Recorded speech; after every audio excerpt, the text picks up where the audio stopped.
Start the webinar. There we go.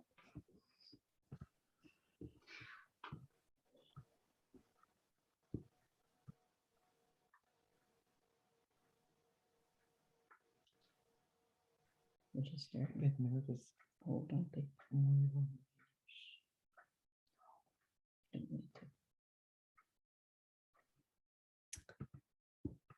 Hello, everyone, to all of those joining in.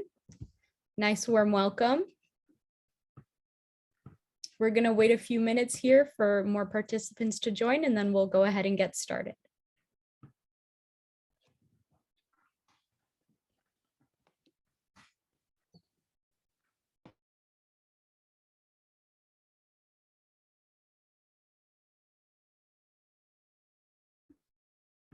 All right, great. I'm going to say another nice warm welcome to everyone who has joined since then. My name is Emma Gonzalez, and it is my pleasure to welcome you to today's workshop called I Keep the Land Alive, a Boreal Forest Dream. First, we're going to start off with some practical information. Everyone's mics and videos will be turned off. Please feel free to write any questions through the Q&A box, and there will be time for a Q&A at the end of the presentation. Another reminder that this session will be recorded, and all the recordings will be available on the VFairs platform for 3 months.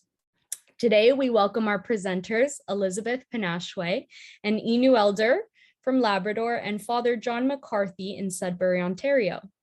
Elizabeth is an Innu elder in the boreal forests of Eastern Labrador and is an inspiration. She's an Indigenous rights activist, author, environmentalist, mother, teacher. Her decades-long witness to the care of family, community, and the boreal forest of her homelands is touchingly revealed in the recent 2019 publication of her diaries, appropriately entitled Nitinikayu Inusi, I Speak for the Land. She has earned many accolades over the years, including an honorary doctorate from Memorial University and a National Aboriginal Achievement Award. Elizabeth is deeply concerned about the well-being of the land and what state it will be in for future generations. Father John McCarthy works on the biodiversity of Newfoundland and Labrador, lichens at the Department of Biology Herbarium at Laurentian University in Sudbury, Ontario. He's also the ecology facilitator for the Jesuits of Canada.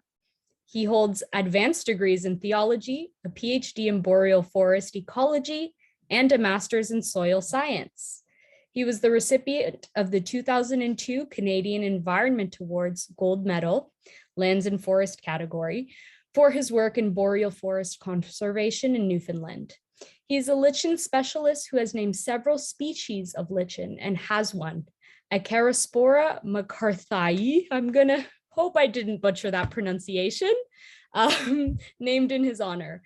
Father John has a vision for a deeper understanding of an integral ecological approach to Canada's boreal forest region.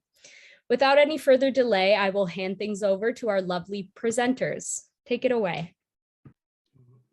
Well, good afternoon or good day, everyone, depending on what part of the world you're joining us from or what time zone in Canada. And Elizabeth Panashwe and I would like to welcome you to this conversation, really, this afternoon on the boreal forest and Elizabeth's inspirational work for the protection of the waters and the lands of the boreal region of Eastern Labrador, Eastern Canada, and her concern for her community in Sheheshi and Eastern Labrador, and for her family as well. I'd just like to give you a little breakdown on the presentation itself. It comes in 3 different parts. We're first going to present a video. It's a 19-minute video that was done on Elizabeth a number of years ago, and it'll give you some sense. Really, it's a beautifully done work on her work and her passion for the lands and the peoples of Eastern Labrador. And then I'm going to give a PowerPoint presentation putting into context the boreal forest. What is the boreal forest, and what does it look like, and what are some of the ongoing challenges in terms of our relationship with the boreal forests of the world and of Canada. And then finally, the final word with Elizabeth to talk about her life and the work that she's done over the years, since the early 80s, in her care for the lands and the waters and the peoples of peoples of Eastern Labrador. So with that, maybe we could start, Elizabeth, we'll start with the video. And this was done several years ago. And so we'll give you some sense of her work and her passion.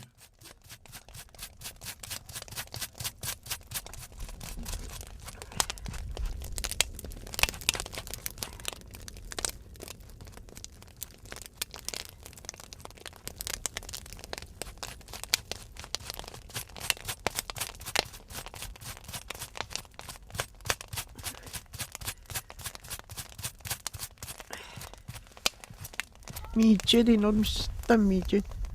Che stavo vedendo in si ho cantavo un sito.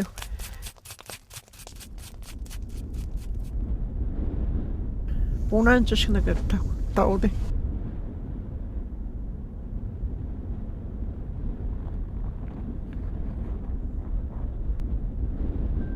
Che naga top una gente ne muha tona jono ma. Deixa eu não das pessoas estejam fazendo uma agenda com coisas me dá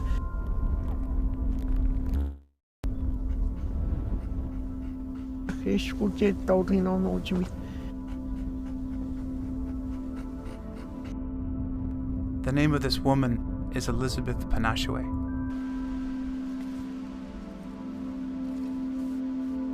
Ai tu kopet nede.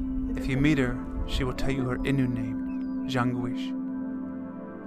And she will tell you that she was not born in a hospital, but here, in the Canadian wilderness, and that she and her siblings were raised knowing only the Innu life, following the caribou herds by snowshoe and toboggan in the winter, and in spring, when the ice melted, navigating the land by way of canoe. They call this place Nitassinan, which simply means our land. When the settlers arrived, they named it Labrador.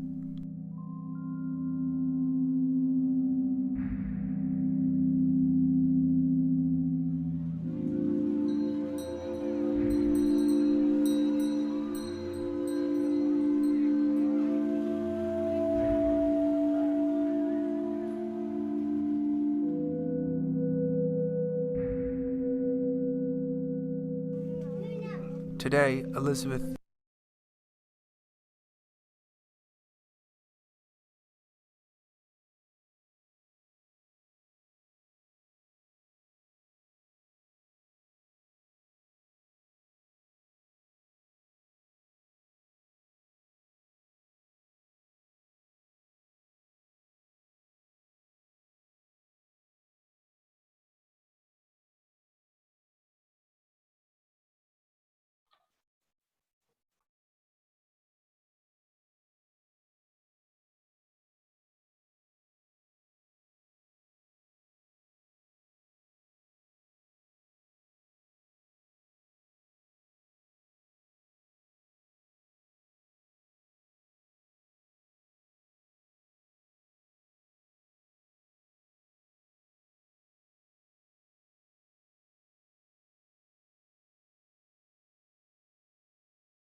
Every spring I walk in the bush in the country.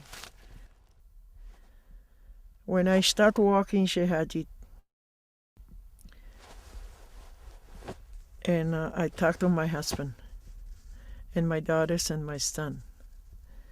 I said, even I'm 64 years old, I still want to do it. I want to walk. Even not too many people walk with me. If I had no problem, nothing happened, I won't finish my walk.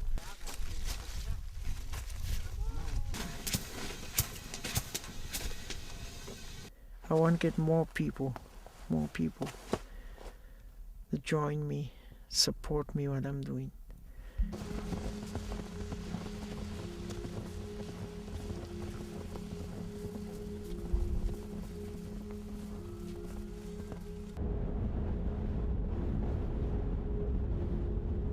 I want to teach my grandchildren, my children, to use this land whenever we're gone, or to show the roots how to be survived in the country.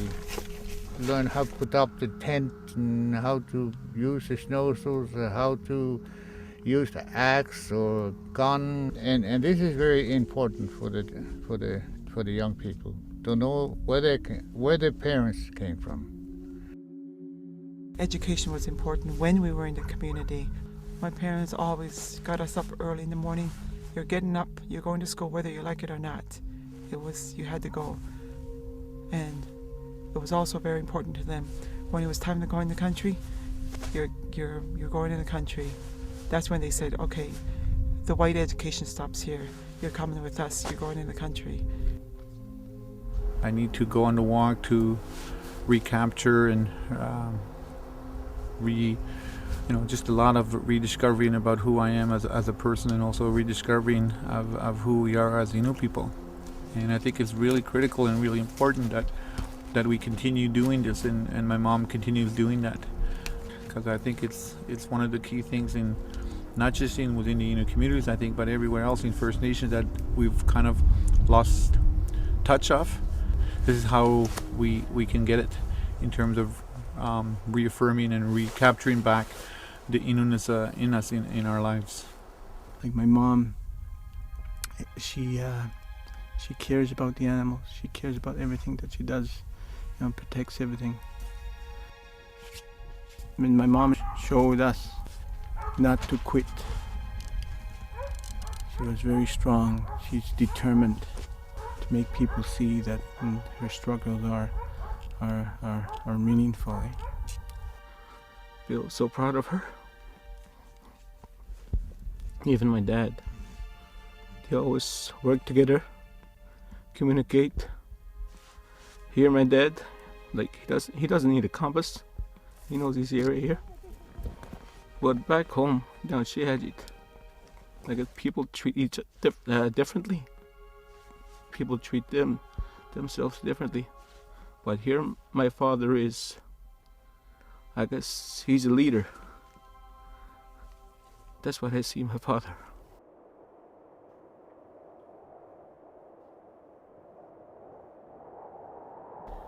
Mandu gaiden dagoshin. Chamjmo nibjabi jemenigo mandu. Jewijigo mandu abigun dabanet. This is Mandu's song. This is Mandu. He is one of Elizabeth's 39 grandchildren. This is his first mesh canoe.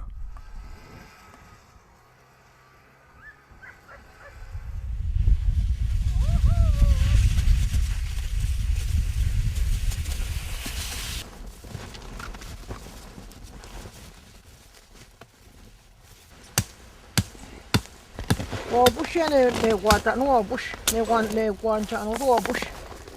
Uskui de chimena no skui, bueno skui. De bande uchbata no ja mo. E uchbata ne chono ja minada shi bueno. Minada mo juego abmat ne meno. No me no chemes no coi tishpata. Bueno, minar coi moade. E uchbata. Oye, vejo. Vejo. Tá, com tudo tá lá. Peixes, já está, peixes. Olha, vejo, eu tô aqui. Vou tomar um olhadinho. Ó, puxa na quarta, não gente. Também não entra, não sei mais puxar, não. Ah, mas está onde o bicho? March 11, não sei. It's so many times I look my grandchildren You see your grandmother, what she's doing? Do you know why? What I'm doing? I don't want to see in my eyes. I don't want to hear it in my ears. To say, I am not Innu. I am a white person. No. You got to know. You Innu. And it's so important. I said both school and Innu culture. Put in the water. Put in the water and then pull it.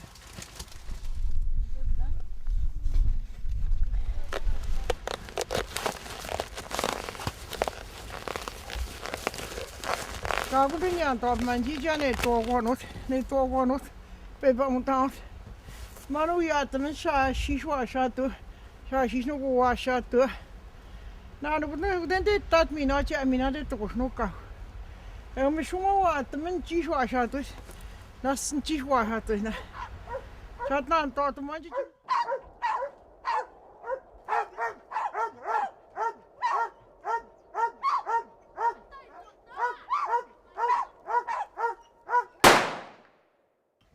When I was young, always we stay in the bush in the country, always. We had a hospital, we had a school. We didn't use very much, I remember that. We didn't use very much. The people go in the bush in the country hunting, always. Babies born in the bush in the country. We got a hospital, we didn't use very much. We had a medicine in the bush. We never had diabetes. We never had a heart problem, high blood pressure, never.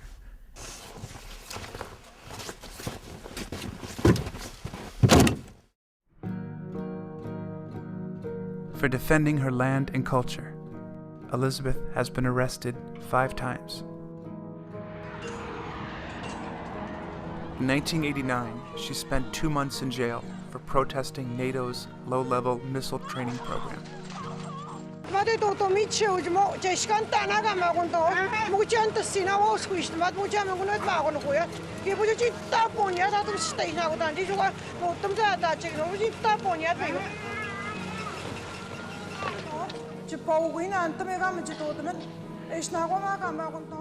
the 1990s, Elizabeth was involved in a successful court case to halt work at the Voisey's Bay nickel mine. She has been a tireless worker in the fight against solvents abuse and alcoholism in her community. Most recently, she has been leading the battle against the controversial Lower Churchill hydroelectric dam, a massive project that will flood much of what remains of the ancestral Innu land.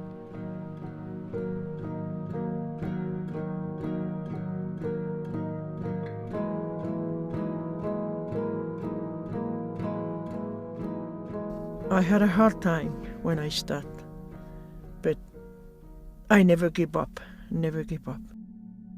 I want to show the government what I'm doing. Respect the land. Everything, just like a circle, everything, very respect animals, the land, rivers, my people and children. And it's not easy. Same thing when I go on a trip and walk. It's not easy. But I'm very, very happy to do this walk. She said, whether I do this alone, I want people to know and understand she's doing this for the children, for the future, the people to see in the future. This is how Innu people lived. This is how we used to do it.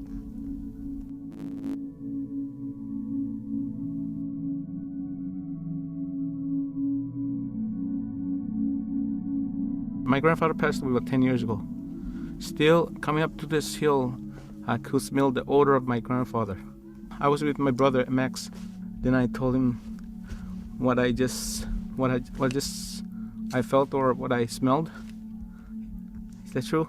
So he said to me, her grandfather.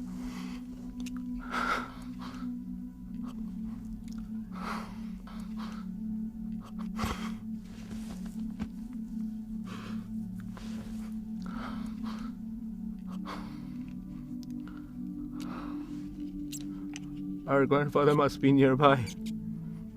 He said to me, he must be looking after us or in care or watching us. Sometimes I have all kinds of dreams that is very unexplainable since I've been walking this way. There's somebody out there that's watching us and telling us, to, enjoy this, what you have. Elizabeth tells me of her own dream. In it, she returns to camp from out gathering spruce boughs. When she goes inside the tent, her mother is waiting for her.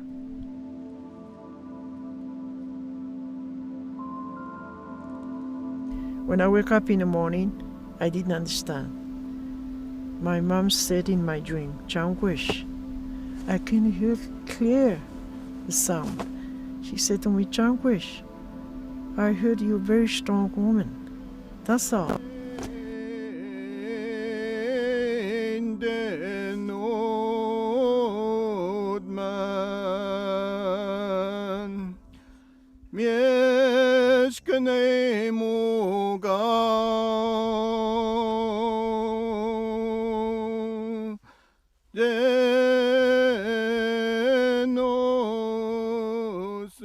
As meshkano, it's so important. A good meshkano. I make meshkano, good meshkano, for the children and my grandchildren. And when I'm gone, the people he should do the same thing.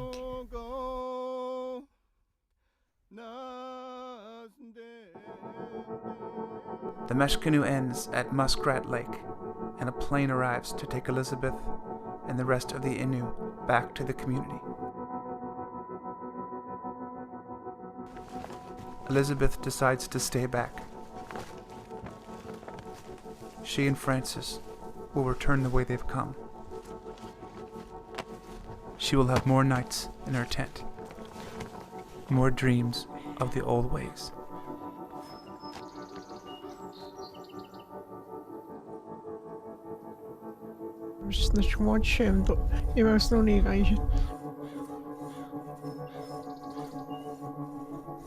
Especially me that the matnejga no jiga ino on the especially nosne do I do the and the schomo.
Oh, thank you, Emma, and thank you, everyone.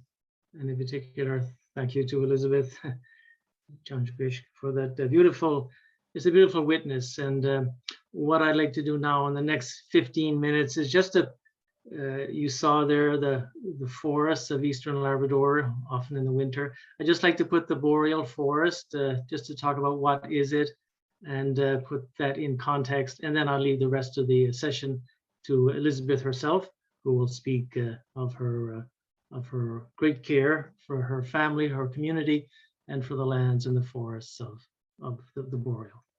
So I'll share my screen and show the PowerPoint right now.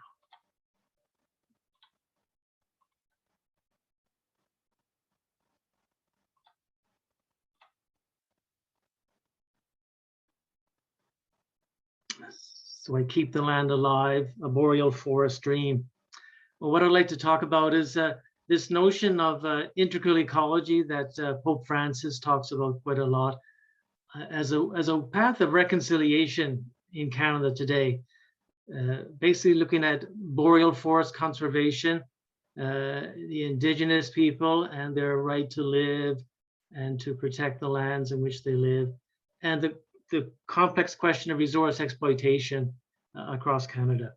And so, and I got this idea from the recent Synod on the Amazon, 2019, in which Pope Francis called a special synod of all the bishops of the world and the Church of the world to look at the Amazon forest in South America. And as you know, the Amazon has undergone extensive deforestation, and there's quite a significant debate about the future of the Amazon and the indigenous people who live there. And so Pope Francis put out this document called Querida Amazonia, Beloved Amazon, and this is what he wanted to portray to the world. And so, as he said in Querida Amazonia, the first paragraph, the beloved Amazon stands before the world in all its splendor, its drama, and its mystery. And God granted us the grace of focusing on that region. So the church has focused on the life of the Amazon.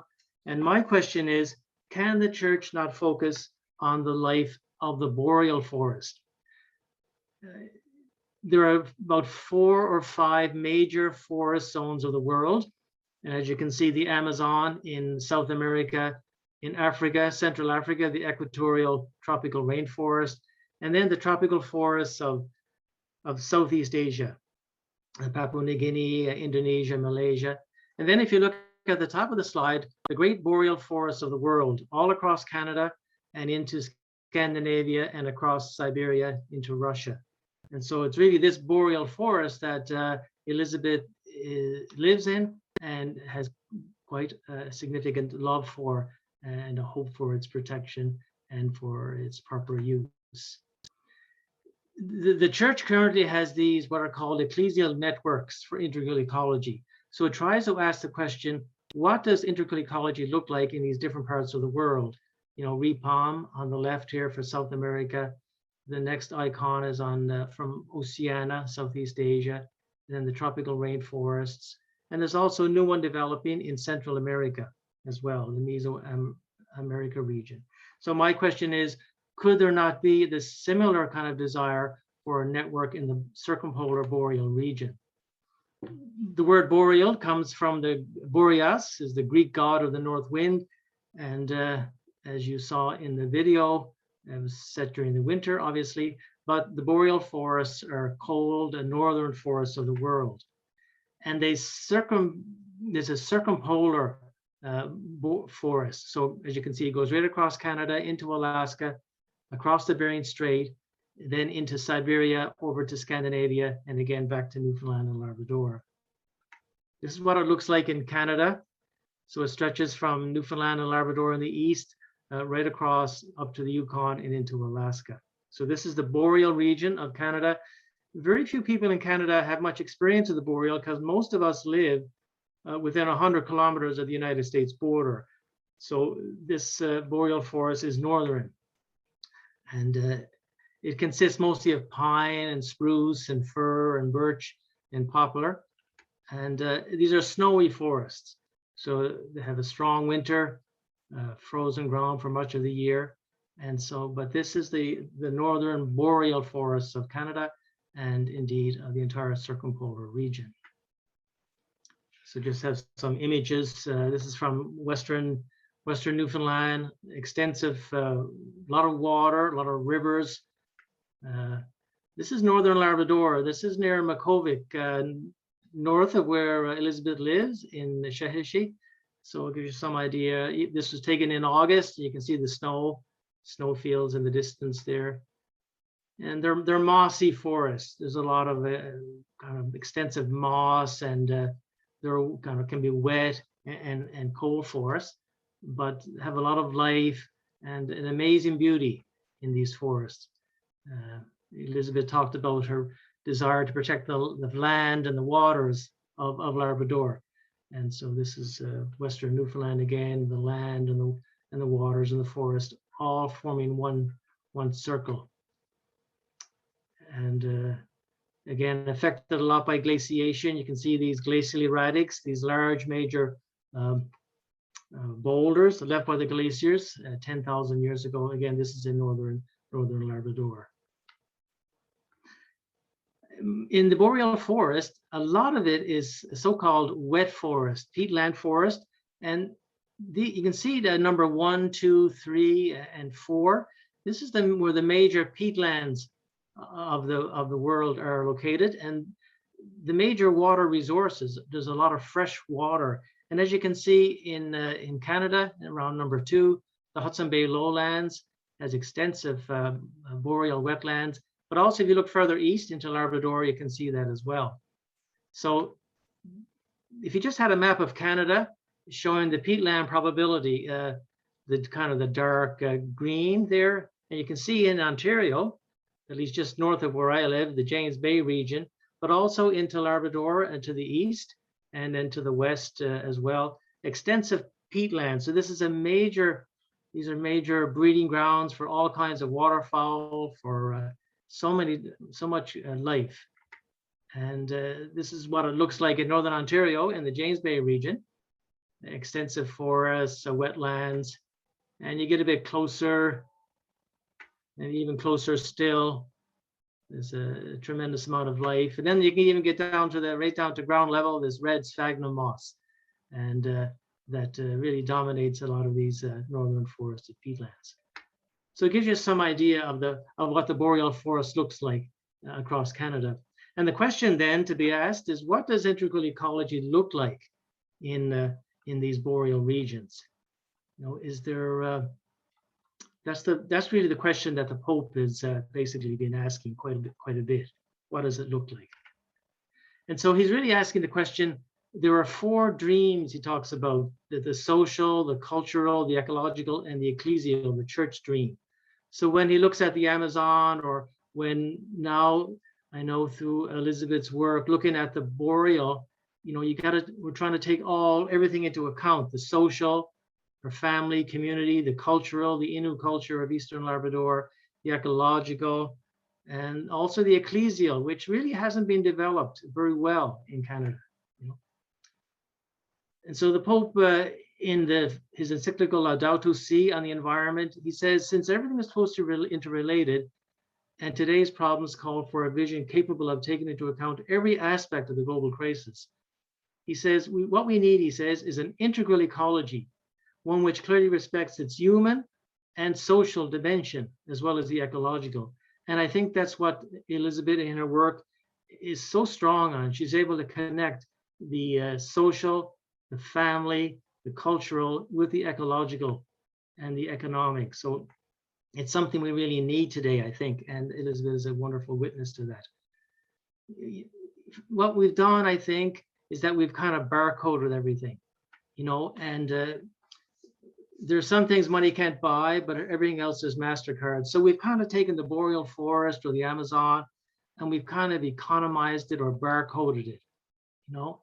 And someone asked the question, Mark Carney, the former governor of the Bank of England and the Bank of Canada, you know, he asked the question, why is water, you know, so much water in the boreal, why is water, which is essential to life, virtually free, whereas diamonds, which have limited utility beyond their beauty, are so expensive?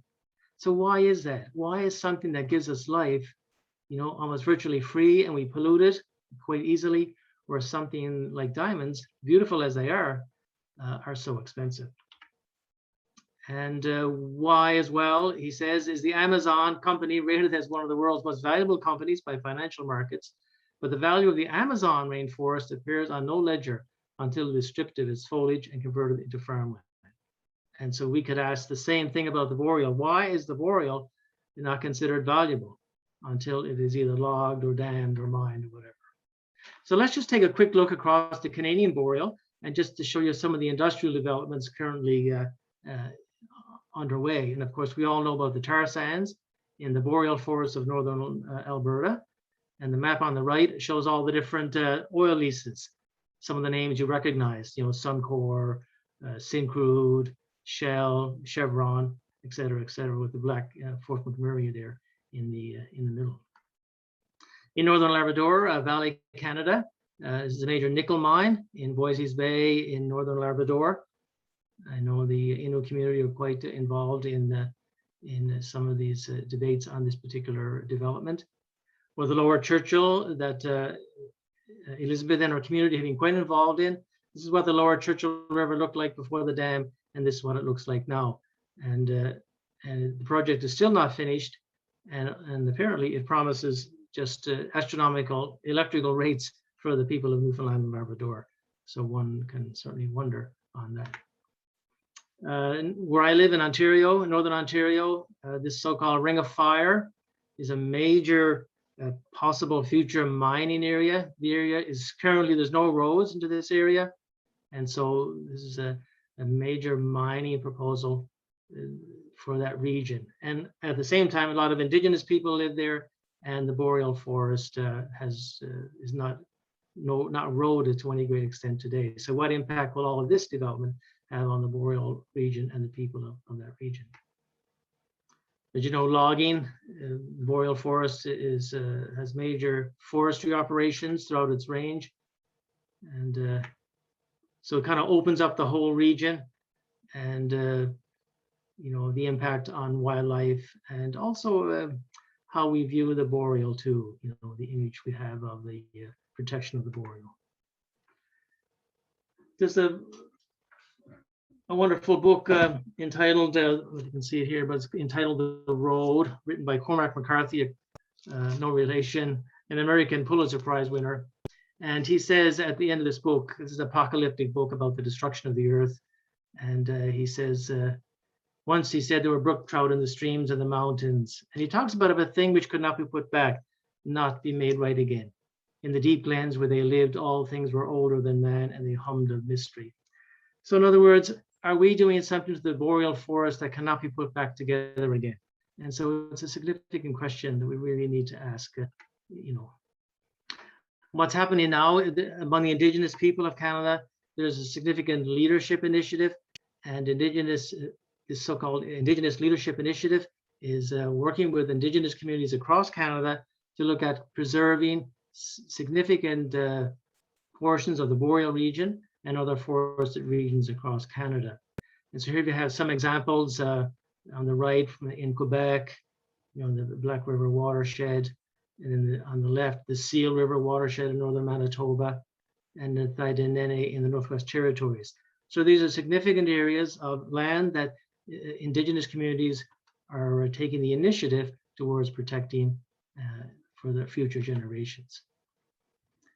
The Indigenous people of Canada, you can see to the right there, in Labrador, the Innu, where Elizabeth Ashaway is from, and then the Inuit to the north. But you can see that the Indigenous people are all through the boreal region. And this is a map showing all the different dots represent the different Indigenous communities across Canada, and a significant number continue up right across through the boreal region. So, and yet these people are at the same time affected by increasing industrial development that we touched on earlier, you know, mining, hydroelectricity, forestry, etc. So here's Elizabeth's book, just came out a couple of years ago, I Keep the Land Alive. And it's an amazing story. It's really her diaries over the years and her work in the protection of her family, her community, and the lands and the forests and waters of Labrador. So just again, put Elizabeth's work in context, Newfoundland and Labrador, this in Labrador section. And several years ago, I had the privilege of going to the Torngat Mountains National Park. It's in northern Labrador, co-managed by the Inuit of northern Labrador and northern Quebec. And it's a beautiful and amazing landscape. But what I came to learn from my guides is that it's a lived landscape. You know, people have lived there for generations. So it has a memory. The land has a memory, and that memory is maintained and kept by the Indigenous people. And so the landscape, in a sense, becomes an inscape. if you will. It marks our soul. Landscapes mark our being and who we are. And so Wendell Berry, an American writer, says that people exploit what they have merely concluded to be of value, like diamonds, or minerals, but they defend what they love.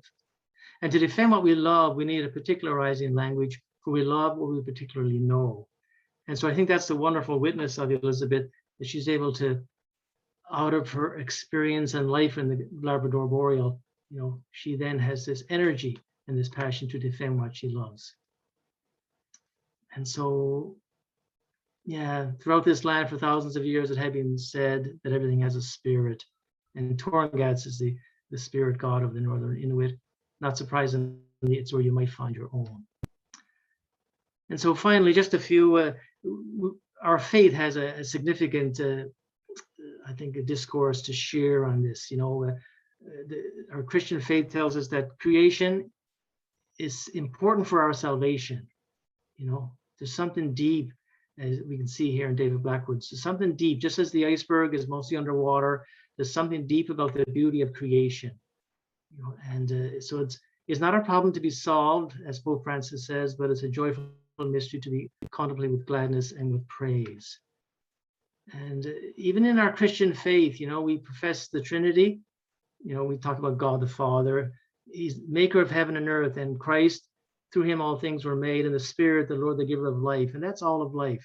So somehow the Trinity, God, is expressed to us, revealed to us as a creator Trinity, with a care for all of life. The early image of the Garden of Eden or Noah's Ark.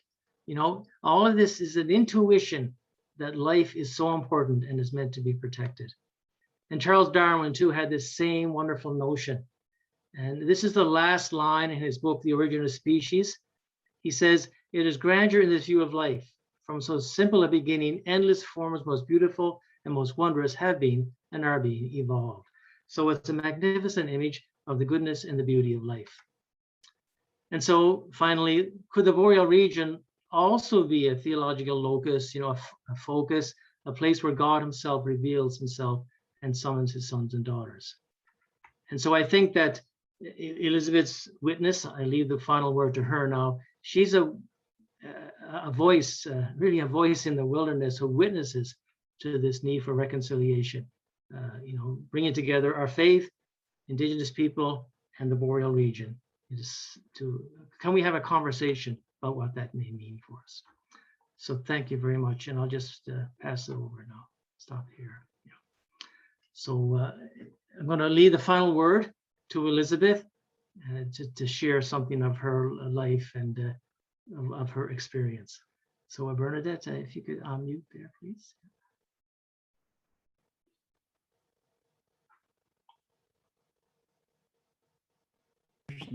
Yep. Good. Okay. Okay. Good. Thank you. John. Yeah. Okay, Elizabeth. Okay. Thank you. Go ahead. Go ahead. I'm okay to say something, but only I'm worried about my English not very good, but I'm going to try. Your English is much better than my Inuit.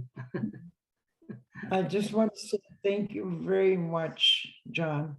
John, how did you find idea? It's very, very important what you're doing. Very, very important. I'm so happy. Yeah. And the other people want to say thank you very much what you're doing. And I want to talk about a little bit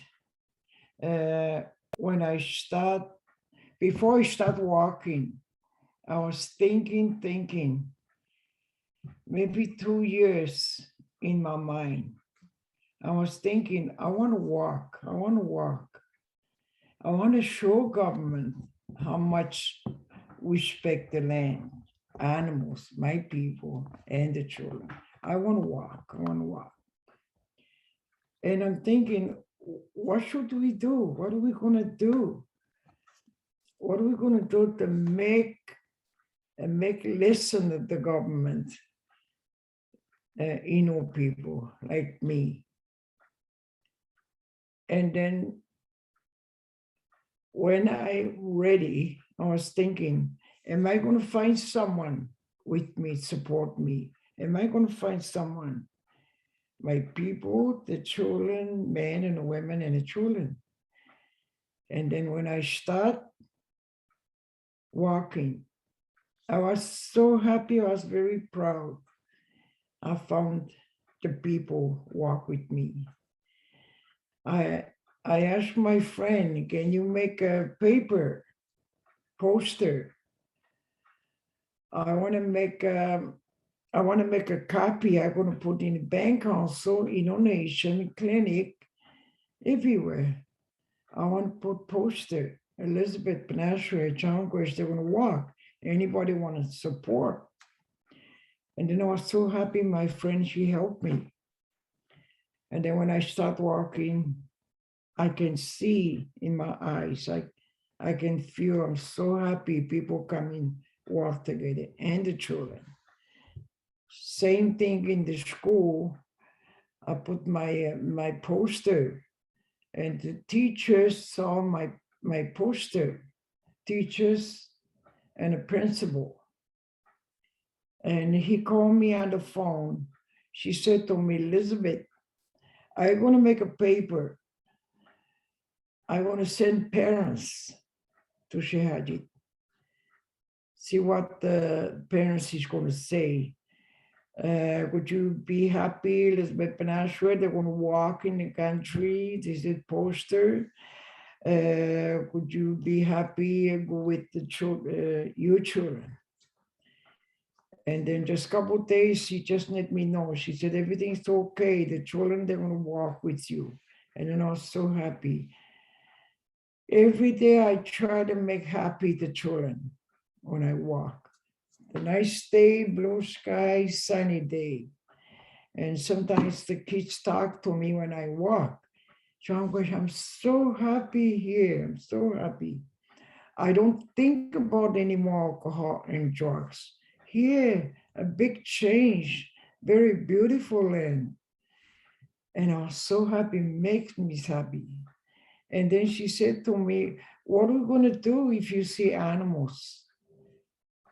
A partridge, porcupine, like that. And then I said, we're going to kill him to eat. Because you know, people always eat porcupine and partridge. Oh. Sometimes he asked me questions when I walk. Sometimes I was a bit tired. She said, sometimes he said to me, Changush, are you going to make a story tonight before I go to bed? And then I said, if I'm not too tired, I'll make a story for you. I said, okay. Yeah, I was so happy, big change when I take the children in the bush, in the country, big change. The children are happy. She wants to know more. What did you do, John Grace, when you were young? What did you do? I said, I went Nochemeet. Nochemeet means in the country, Nochemeet. I went Nochemeet always, always. That's why I don't speak English very good. Always we went Nochemeet. And then I helped my parents. And he teach me. My mom just like a teacher, and my dad just like a teacher. Now, everything what he teach me in a country, everything here, I don't have no problem when I go in a country in North Jamaica, no problem. I know how to put a tent. I know how to hunt small animals, porcupine, partridge, rabbit, small animals. And then I said many times in my mind, thank you, my parents, what you teach me, everything here. And then what did he teach me, my parents? I want to pass to my children and my grandchildren. Because many, many years ago, a long time ago, that's what happened in all people, generation, pass. Like my mom, my grandmother, my great-great-grandmother, everything what she's doing. My grandmother, she passed to my mom and my dad.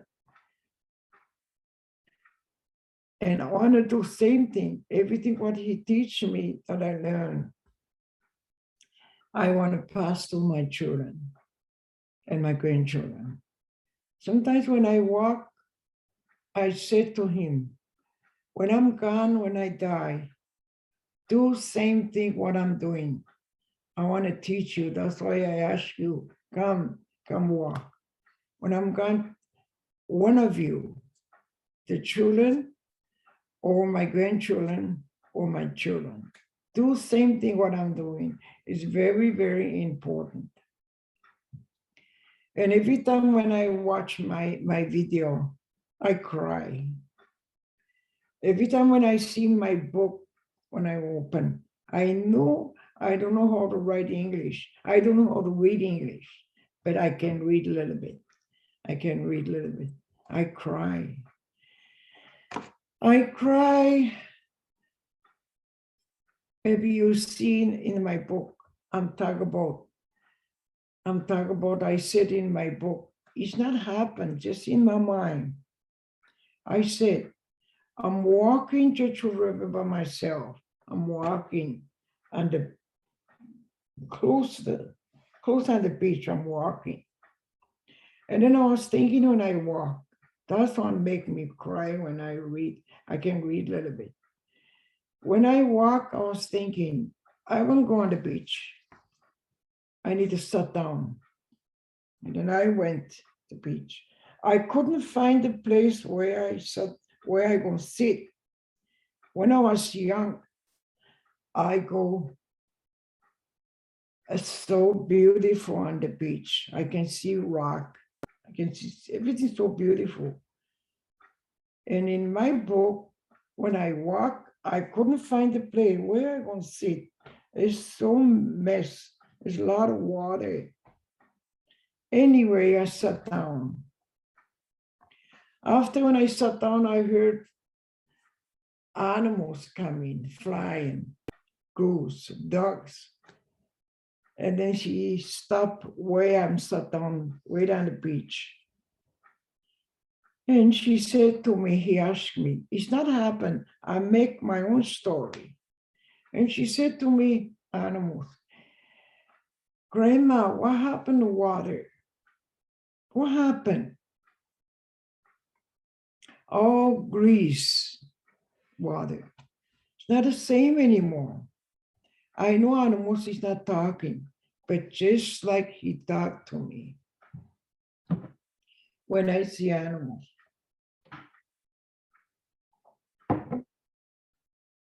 And then after he talked to me, my story gone flying again, and I cry. And then he came back again, I don't know how long, came back again. She said to me, Grandma, don't cry. Don't cry, Grandma, you're so strong.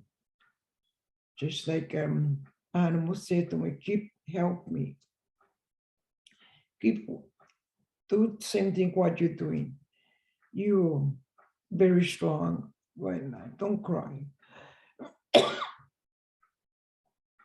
I make my own stories, nothing happened. I make my own. Because every time when I go North Jamaican country, walk and canoe trip, when I see animals, just like he talked to me. I see partridge under the tree. It's so nice. When I looked at partridge, she went like this, like this. He looked at me. Oh, maybe he tried to say something, I know.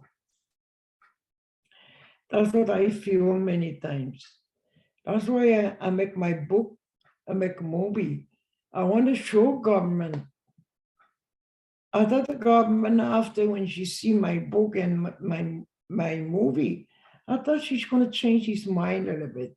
I thought she's going to say, okay, let's go stop what I done in Land, Boise's Bay, Muscat Falls. No, I cry many times. I pray many times. I want the government think about the people. I think the government, he got no heart to think about people. That she had the same thing. Look, Boise's Bay, what happened. Look, Mascot Falls. Every time when I go to a road with my daughter or my son, I ask her, stop here, stop. I want to look, or take me picture. I want to talk about this river. And Churchill River, thousand years people hunting there. I was young, maybe I was 9 years old, maybe 8, but I still remember everything. People was very happy hunting. Now, everything's gone. Trees, how many trees died? A medicine underground, berries, animals, everything. Just that's one make me sad when I think about it. That's why I make my book. That's why I walk. That's why I went canoe trip. And I really want to do it. I was going to do it last spring, walk again, one more. I was ready, everything. And then I heard bad news, COVID-19. And then I changed. I don't think the people that are going to come with me will change. If the God let me go next spring, I want to go. I'm going to call nickname my walk. Kokomnash. Kokomnash Masten. Masten Kokomnash. And I know she's not going to be happy. My son, she's going to worry about me. No, I really want to, but she's not going to be the same like before. We're going to stop, walk a little bit, stop again. I thought that if the God need me to do that, I pray a lot every night. And did you want to ask me questions? Maybe I talk too much. Yeah.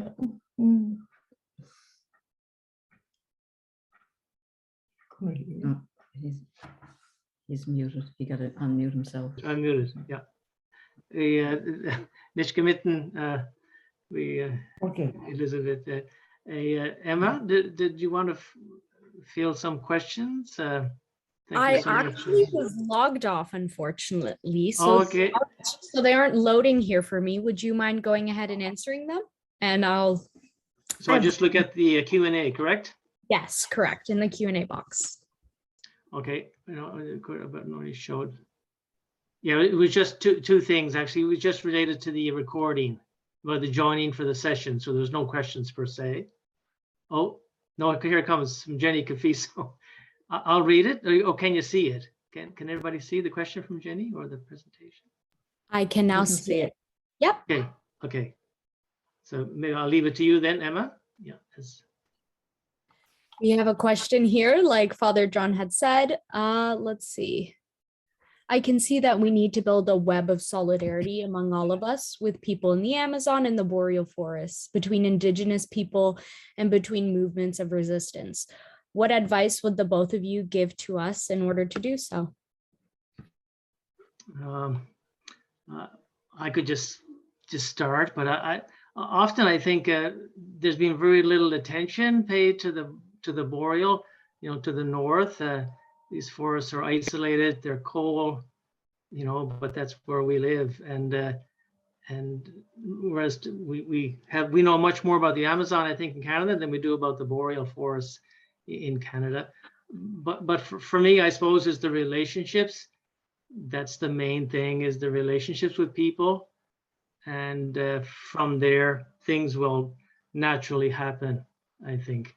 And it's the people you know, and the people who care for you and you care for them. And yeah, so for me, that's how things happen. I think it's through mutual relationships, and in conversation, things will necessarily and happily emerge.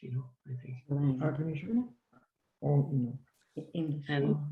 And Elizabeth, I think, does that in her, when she talks about her walk. She hopes to do a further walk, maybe next spring.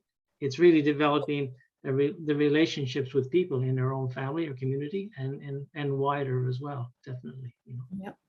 We have a few more questions here. Oh, go ahead, Elizabeth. Okay, I want to say one more thing. Of course.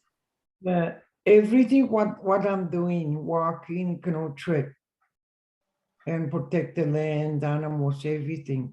Don't ever forget. And then send a message, tell your friends. And I'm thinking, I wish more people work together, or send a message. The government respect to the people, people. She should respect, she should listen. Because the land, thousand years, people here. When I'm gone, when the people gone, the children, she's going to be here. And what's going to happen to the children if everything's gone? Rivers, animals, trees, everything. Everything what I'm doing, I want to show the children a good Mexicano. I hope you understand Mexicano. Sometimes I'm thinking, I don't want to be die before I make a good Mexicano for the children. I'd be happy before I die. The land clean, animals, okay. I want to see that. So you can use the children, young children. There's a lot of children, Shahadi, and my grandchildren, my great-grandchildren. I'm not happy leaving Shahadi die. A mess, a big mess. What the government, what he done, our land. This is our land. That was beautiful. Thank you for that amazing answer, Elizabeth. And I especially liked you were touching base on solidarity. The whole point of the symposium is to bring us together and to work for social justice as a group and not on our own. So I think that was very beautiful. We have a few more questions here. This one's a two-part question. How important is the boreal forest and how many are there in the world? Well, it's you can see the boreal forest as kind of a general term for all the circumpolar northern forests. Boreas is the Greek god of the north wind. And so it's all through northern Canada into Alaska and then into Russia and Siberia, Scandinavia. So it's like a green halo around the top part of the globe.